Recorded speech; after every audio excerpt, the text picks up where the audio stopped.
أعوذ بالله من الشيطان الرجيم. بسم الله الرحمن الرحيم.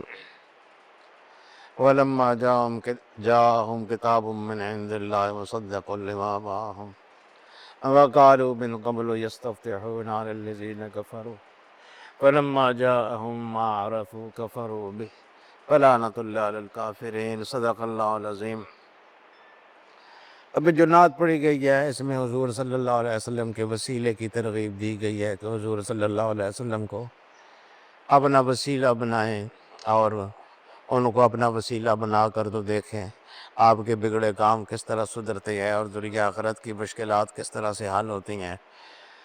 تو حضور صلی اللہ علیہ وسلم کا وسیلہ ایک ایسی شے ہے کہ حضور صلی اللہ علیہ وسلم جب دنیا میں تشریف نہیں لائے تھے اس وقت بھی مشکلات کے لیے حضور صلی اللہ علیہ وسلم کا ہی وسیلہ پیش کیا جاتا تھا. وہ تو مشہور ہے، آپ کو بھی معلوم ہوگا کہ حضرت آدم علیہ السلام پر جب عتاب ہوا اس درخت کے قریب جانے کی وجہ سے جس سے منع کیا گیا تھا تو وہ پھر کافی عرصہ روتے رہے، اس سلسلے طویل عرصہ تک آہوزاری کرتے رہے، لیکن اوپر سے کوئی جواب نہیں آ رہا تھا، قبولیت یا توبہ قبول ہونے کے اوپر سے کوئی مجدہ نہیں آ رہا تھا. وہ اس سلسلے میں پریشان تھے. تو آخر ان کو ایک خیال آیا. بات وہی ہے کہ اللہ پاک جب کسی کے دل میں بات ڈالتا ہے تو اس وقت بات بنتی ہے. پہلے اس بات کا ان کو خیال نہیں آیا جس کو کا بعد میں خیال آیا، حالانکہ وہ اتنی پیچیدہ بات نہیں تھی، سامنے کی بات تھی. بہرحال حضرت آدم علیہ السلام کو خیال آیا کہ وہ آخری پیغمبر جو آنے والے ہیں، جو خاتم النبیین محمد مصطفیٰ صلی اللہ علیہ وسلم آنے والے ہیں، ان کا وسیلہ پیش کرنا چاہیے. ہو سکتا ہے وہاں سے پھر قبولیت کا مجدہ آ جائے، وہاں کو خوشخبری آ جائے. پھر آج انہوں نے دعا کی کہ باری تعالیٰ وہ جو آخری نبی ہیں محمد ہیں جن کا نام، وہ تیرے پیغمبر، میں ان کا وسیلہ بناتا ہوں. باری تعالیٰ ان کے وسیلے سے میری توبہ قبول فرما لے اور میری غلطی سے درگزر فرما دے. فوراً ندا آئی کہ آدم ہم نے آپ کی توبہ قبول کر لی اور جو وسیلہ آپ نے پیش کیا اس کو ہم نے قبول کیا، لیکن آدم یہ خیال کیسے آیا اس کا وسیلہ پیش کرنے کا؟ کہا باری تعالیٰ خیال تو پہلے ہی آ جانا چاہیے تھا. مثلا میں جب جنت میں تھا تو وہاں میں نے دیکھا تھا کہ وہاں ہر جگہ جہاں لا الہ لکھا ہوا تھا وہاں محمد رسول اللہ بھی ساتھ لکھا تھا. ارے تکبیر، نعرہ رسالت، شان حبیب کبریا. تو جس جگہ پر میں نے لا الہ لکھا دیکھا وہاں پر محمد رسول اللہ لکھا بھی میں نے دیکھا، تو میں جان گیا کہ اللہ کے بعد اگر کوئی ہستی ہے تو وہ محمد رسول اللہ صلی اللہ علیہ وسلم کی ہستی ہے. اس لیے باری تعالیٰ آج میں نے ان کی ذات گرامی کو وسیلہ پیش کیا، اس کے ساتھ ہی ان کی دعا توبہ قبول ہو گئی. تو غرض ہے کہ ابو البشر جب دنیا میں آئے اور ان سے جو خطا ہوئی اس کے نجات کے لیے انہوں نے حضور صلی اللہ علیہ وسلم کو وسیلہ بنایا. اس لیے حضور صلی اللہ علیہ وسلم کے وسیلے سے پہلے سے لوگوں کی آغاز ابو البشر جس بشریت کا جس سے آغاز ہو رہا ہے وہیں سے حضور صلی اللہ علیہ وسلم کے وسیلے کا بھی آغاز ہو رہا ہے. اور حضور صلی اللہ علیہ وسلم کا توسل کرتے آئے، انبیاء بھی کرتے آئے، انبیاء کی امتیں بھی کرتے آئیں. یہ آیت جو میں نے تلاوت کی ہے اس میں اللہ پاک یہودیوں کی ایک خامی بیان کرتی وہ کہتا ہے کہ کیونکہ حضور صلی اللہ علیہ وسلم کی عظمت تورات میں لکھی ہوئی تھی تو آخری نبی نے آنا ہے اور بڑا عظیم الشان نبی ہونا ہے، تو یہ جب تک نہیں آئے تھے، حضور صلی اللہ علیہ وسلم نہیں آئے تھے، محمد صلی اللہ علیہ وسلم دنیا میں نہیں آئے تھے، تو ان پر جب بھی کوئی مشکل آتی تھی، خاص طور پر جب جنگ میں کوئی شکست کی صورت نظر آتی تھی اور ان کو فتح مطلوب ہوتی تھی، تو اس وقت یہ دعا کیا کرتے تھے کہ باری تعالیٰ تیرا آخری رسول اور پیغمبر جو آنے والا ہے اس کے وسیلے سے ہمیں فتح عطا فرما دے۔ اللہ ان کو فتح عطا فرما دیا کرتا تھا اس وسیلے سے۔ عجیب بات ہے کہ جس کے وسیلے سے فتح مانگ مانگ کر انہوں نے کامیابیاں حاصل کی، جب وہ آیا تو اس کا انکار کر دی۔ وَكَانُوا مِن قَبْلُ يَسْتَفْتِحُونَ عَلَى الَّذِينَ كَفَرُوا، اس سے قبل کافروں پر فتح طلب کیا کرتے تھے اس رسول کے وسیلے سے۔ فَلَمَّا جَاءَهُم مَّا عَرَفُوا، اچھا بھلا طرح پتہ تھا کہ یہ وہی ہے۔ یعرفونہ کما یعرفون ابناءہم، دوسری جگہ اللہ پاک نے فرمایا کہ جس طرح انہیں اپنے بیٹوں کے بارے میں یقین ہے اور ان میں کوئی شک و شبہ نہیں ہے، اسی طرح یہ بھی یقین ہے کہ محمد صلی اللہ علیہ وسلم اللہ کے رسول ہیں، یعنی ان کو پوری طرح پہچانتے ہیں۔ فلما جام ما عرفوا، جو جس کے بارے میں اچھی طرح جانتے تھے، جب وہ آیا کفروا، اس سے انکار کر دیا، نبوت کے ماننے سے انکار کر دیا، محض حسد کی بنا پر۔ حسد یہ تھا کہ کیونکہ حضرت ابراہیم علیہ السلام کی کہ دو بیٹوں کی اولادیں چلیں جو بنی اسحاق کہلائیں اور بنی اسماعیل کہلائیں، حضرت اسحاق علیہ السلام اور حضرت اسماعیل علیہ السلام۔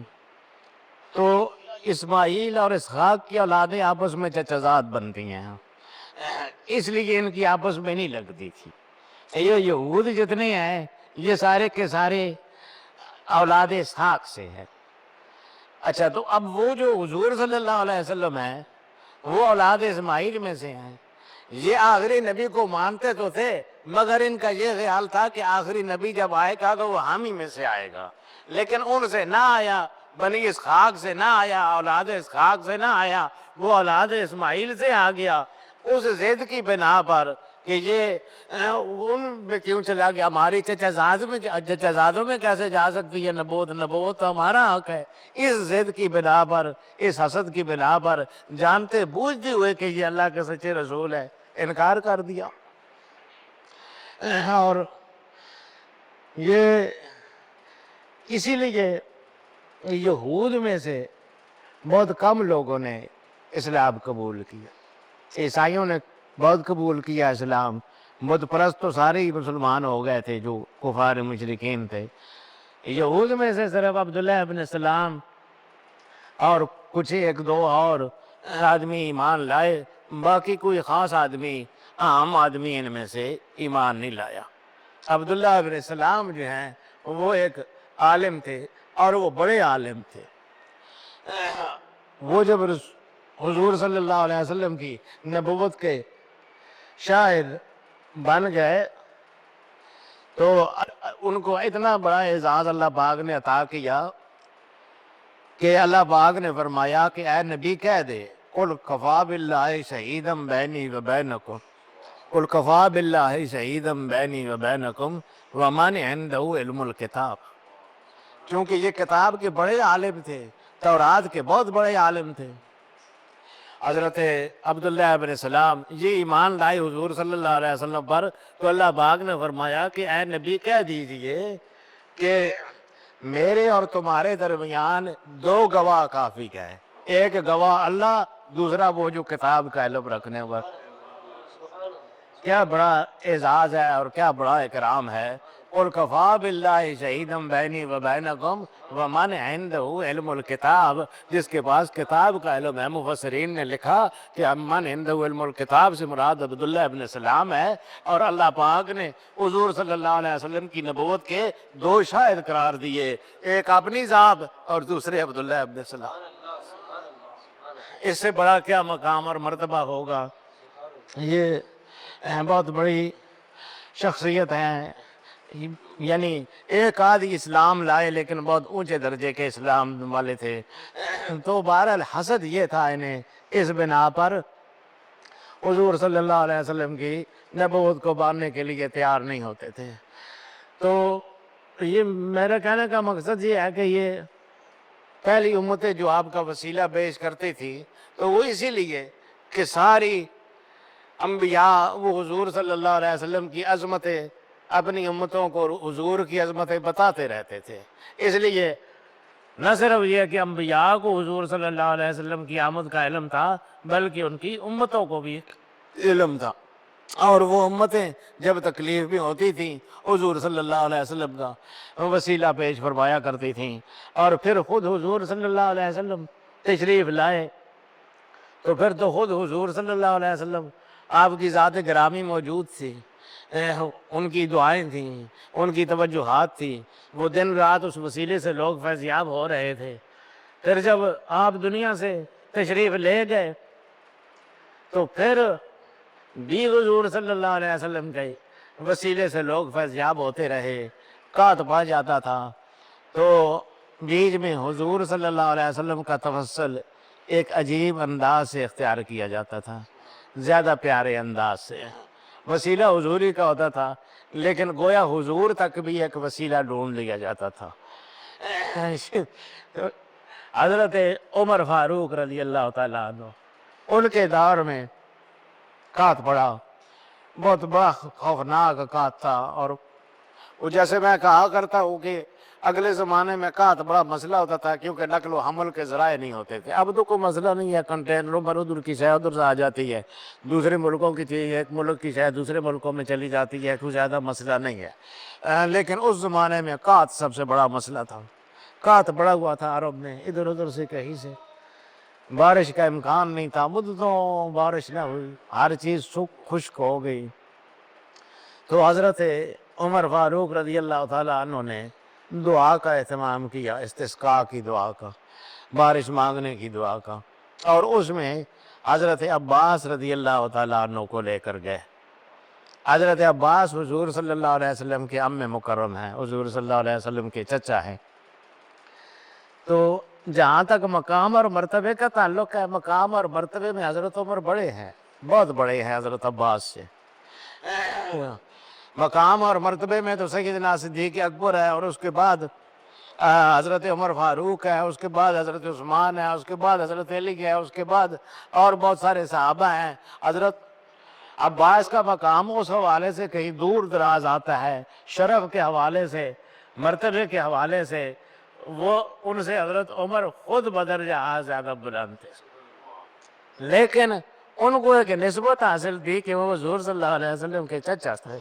یہ نسبت ان کو نہیں حاصل تھی، ان کو خاندانی نسبت حاصل تھی، اس لیے انہوں نے جو دعا استسقاء کا اہتمام فرمایا اس میں وہ حضرت عباس کو بطور وسیلہ ساتھ لے کر گئے۔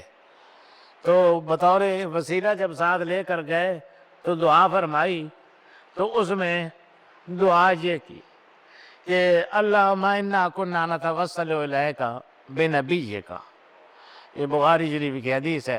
اللہم انا کنا نتوسل الیک، باری ڈالا ہم اس سے پہلے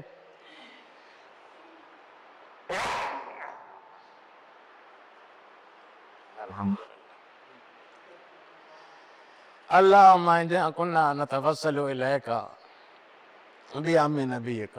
لطیفہ ہے کہ یاد آیا ہے مجھے، یرحمک اللہ اذا غفرت۔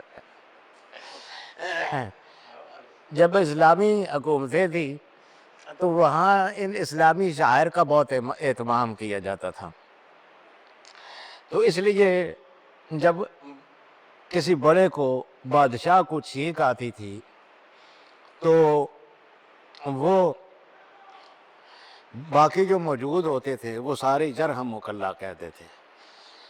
اس پر لازم نہیں ہوتا تھا کہ یہ بآواز بلند کہے، یہ دل میں بھی کہہ سکتا تھا، لیکن وہ جو حاضرین تھے یعنی جو کمتر درجے کے لوگ تھے ان پر یہ لازم تھا کہ سارے یرحمک اللہ کہیں۔ اور قاضی ابو یوسف جو ہے ہارون الرشید کے دربار میں بیٹھے ہوئے تھے، ہارون الرشید کو چھینک آئی اسی طرح جس طرح مجھے آئی ہے، تو سب نے کہا یرحمک اللہ یرحمک اللہ یرحمک، قاضی ابو یوسف نے نہ کہا یرحمک اللہ۔ یہ شاہی آداب کے خلاف بات تھی۔ بادشاہ نے غصے کی طرف سے، غصے کی نظر سے ان کی طرف دیکھا اور کہا کہ قاضی صاحب آپ نے یرحمک اللہ نہیں کہا۔ انہوں نے کہا جی کہ آپ نے الحمدللہ ہی نہیں کہا ہے، وہ جو الحمدللہ کہتا ہے اس کو یرحمک اللہ کہتے ہیں۔ اس نے کہا جی میں نے الحمدللہ دل میں کہہ دیا تھا۔ انہوں نے کہا جی میں نے بھی یرحمک اللہ دل میں کہہ دیا تھا۔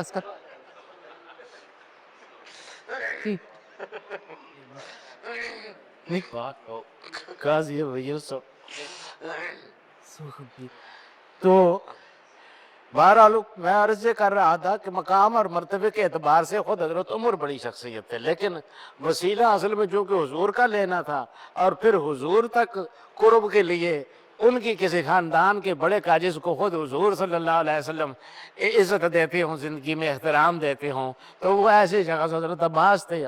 اس لیے یہ دعا انہوں نے یہ کی کہ باری تعالیٰ جب تیرے نبی زندہ تھے، موجود تھے، تو پھر تو انہی کا وسیلہ تھا. اب وہ اس دنیا سے تشریف لے جا چکے ہیں، تو وَالْآنَ نَتَوَسَّلُ إِلَيْكَ بِعَمِّ نَبِيِّكَ محمد صلی اللہ علیہ وسلم. یہ نہیں فرمایا کہ اب ہم عباس، حضرت عباس کو وسیلہ بنا کر لائے ہیں. ان کی نام یا اس حوالے سے بات نہیں کی، ان کی جو حضور صلی اللہ علیہ وسلم کے ساتھ نسبت ہے اس کے حوالے سے بات کی کہ وَالْآنَ نَتَوَسَّلُ إِلَيْكَ، اب جو ہم وسیلہ بنا کر لائے ہیں رب العالمین، تو تیری نبی کے چچا کو وسیلہ بنا کر لے آئے ہیں. تو باری تعالیٰ ہم پر بارش برسا دے. پھر حضرت عباس کو کہا کہ اب آپ دعا کریں. حضرت عباس نے پھر دعا کی، بڑی دردناک طویل دعا ہے جو انہوں نے کی، بڑی مؤثر قسم. وہ ان کی دعا کے دوران ہی وہ بارش برسی کہ مکہ مدینہ سارا حجاز اس کے ساتھ سیراب ہو گیا، اور ان کا لقب پڑ گیا ساقی الحرمین شریفین، یعنی دونوں حرمین کا ساقی. یعنی ان کی دعاؤں سے اللہ پاک نے حرمین پر مہربانی فرما دی اور سقایت فرما دی، اور سیراب کر دیا ان سب کو، حرمین شریفین کو. تو حضرت عباس کا ایک لقب ساقی الحرمین الشریفین بھی ہے. تو فرض ہے کہ حضور صلی اللہ علیہ وسلم کی زندگی میں تو وسیلہ ہوتا ہی رہتا تھا. جس طرح نابینے کو تو خود حضور صلی اللہ علیہ وسلم نے وسیلہ سکھایا تھا کہ تو میرا نام لے کے دعا کر، اور اللہ پاک جو ہے تیری اس بینائی کو بحال کر دے گا. اس نے دعا کی تھی، اللہ نے بینائی بحال کر دی تھی. پتہ نہیں وہ کیا شعر ہے میرا آیا تھا جو آنکھوں سے پائی تھی شفا اس نے تو بسیج پائی تھی شفا اس نے، وہی نابینا صحابی جو تھے، پائی تھی شفا اس نے آقا کے وسیلے سے، حضور صلی اللہ علیہ وسلم کے وسیلے سے اس شخص نے شفا پائی تھی. آیا تھا جو آنکھوں سے معذور مدینے میں، آنکھوں سے جو معذور مدینے میں آیا تھا وہ آقا کے وسیلے سے اس کو شفا مل گئی تھی. تو اس طرح حضور صلی اللہ علیہ وسلم وسیلہ ہے. جب دنیا میں تشریف نہیں لائے تھے تب بھی کائنات کے لیے وسیلہ تھے، جب دنیا میں تشریف لائے پھر بھی وسیلہ تھے، اور جب دنیا سے تشریف لے گئے پھر بھی وسیلہ ہے، اور جب قیامت کے دن دنیا کھڑی ہوگی تو پھر تو آپ کے سوا کوئی وسیلہ ہی نہیں ہے. خلیل و نجی مسیح و صفی سبھی سے کہیمی بنی، یہ بے خبری کہ خلق پھری کہاں سے کہاں تمہارے لیے. ایک کے پاس جا رہے ہیں، دوسرے کے پاس جا رہے ہیں، حضرت آدم کے پاس جا رہے ہیں، حضرت نوح کے پاس جا رہے ہیں، حضرت عیسیٰ کے پاس جا رہے ہیں. کوئی پیار نہیں ہوتا ہے. ایک ساری کائنات میں ہستی ہے کہ اس کی بارگاہ میں حاضر ہوئے، اس نے آگے سے کوئی سوچ بچار نہیں کی، کسی قسم کا عذر نہیں کیا، اور اللہ پاک کے دربار میں حاضر ہونے سے کسی قسم کی معذرت نہیں چاہیے. جبکہ کہا گیا، سب نے کہا کہ یہ ہماری شفاعت فرما دیجئے. فرمایا انا لہا، اس کام کے لیے تو ہوں ہی میں، اور کون کر سکتا ہے. یہ اعلیٰ حضرت کہتے ہیں کہ یہ بات لوگوں کے دل میں آئی تھی، فلاں کے پاس جاؤ، فلاں کے پاس جاؤ، فلاں کے پاس جاؤ. آخر میں ان کے دل میں یہ بات آئی کہ بلکہ حضرت عیسیٰ علیہ السلام نے کہا تھا کہ بھئی آخری نبی پیغمبر ہیں، آخری پیغمبر جو ہیں وہ حضور صلی اللہ علیہ وسلم ہیں، ان کے پاس جاؤ. ان کے پاس آئے تھے. تو علماء نے لکھا، اعلیٰ حضرت نے اسی کی ترجمانی کی کہ اللہ پاک نے لوگوں کے دلوں میں پہلی جب یہ ڈالا تھا کہ آدم علیہ السلام کے پاس جاؤ، تو اسی وقت یہی ڈال دیتا نا کہ حضور صلی اللہ علیہ وسلم کے پاس جاؤ. یہ ادھر کیوں بھیجا اللہ پاک نے ان کو؟ تو علماء فرماتے ہیں کہ اس لیے بھیجا کہ ان سب کو پتہ چل جائے کہ آج کا وہ دن ہے کہ جہاں نہ آدم کام آ سکتے ہیں، نہ موسیٰ کام آ سکتے ہیں، نہ عیسیٰ کام آ سکتے ہیں، نہ نوح کام آ سکتے ہیں. آج محمد مصطفیٰ صلی اللہ علیہ وسلم نعرہ تکبیر، نعرہ رسالت، شان حبیب کبریا. اس لیے یہ وضاحت حضرت فرما دیا کہ یہ یا رسول اللہ یہ سارا سفر آپ ہی کی عظمتوں کے اظہار کے لیے تیرے لیے تھا. یہ سارا سفر خلیل و نجی انبیاء کے صفات ہیں، مسیح و صفی سبھی سے کہی، سب سے اپنی تکلیف بیان کی، کہیں بھی بنی بات کہاں کہیں بنی نہ بن سکی ہے. یہ بے خبری، یہ کیسی عجیب بے خبری ہے کہ خلق پھری کہاں سے کہاں، ادھر سے ادھر تک، کہاں سے کہاں تک پھری. کس لیے پھری؟ تمہارے لیے، تیرے لیے. یہ سارا پھرنا تیری عظمتوں کے اظہار کے لیے تھا، تیری شان کے اظہار کے لیے. نعرہ تکبیر، نعرہ رسالہ. حضرت پیر جی تو دعا فرمائے اللہ پاک ہمیں آقا کونین صلی اللہ علیہ وسلم کے وسیلے سے اللہ پاک ہماری سب مشکلیں حل فرمائے. اللہ پاک اس محفل کو، اس مجلس کو قبول فرمائے. دور و نزدیک سے آنے والوں کی حاضری اللہ پاک منظور فرمائے. اللہ پاک سب کی مرادیں جو دل میں ہیں اور ہمیں نہیں معلوم ہے، اللہ پاک کو سب مرادیں معلوم ہیں اور سب کی مرادیں پوری کرنے پر قادر بھی ہے. اس سب اللہ پاک سے التجا ہے کہ جو مرادیں جن کی ہیں قاری تعالیٰ ان کی مرادیں پوری فرما دیجئے، ان کی جولیاں بھر دیجئے اور ہماری سب مشکلات پریشانیاں آقا کونین صلی اللہ علیہ وسلم کے وسیلے سے حل فرما دیجئے. اور آقا کا وسیلہ ہمیں اس دنیا میں بھی ہمارے نصیب میں فرمائیے. جب ہم مر رہے ہوں تب بھی ان کا وسیلہ ہمیں نصیب فرمائیے. جب ہم قبر میں رکھے جائیں تب بھی ان کا وسیلہ نصیب فرمائیے. اور جب حشر میں مشکلات سے دوچار ہوں تو باری تعالیٰ اس وقت بھی ان کا وسیلہ اور شفاعت نصیب فرمائیے. وصلی اللہ علیہ سیدنا مولانا محمد وآلہ وصحبہ اجمعین.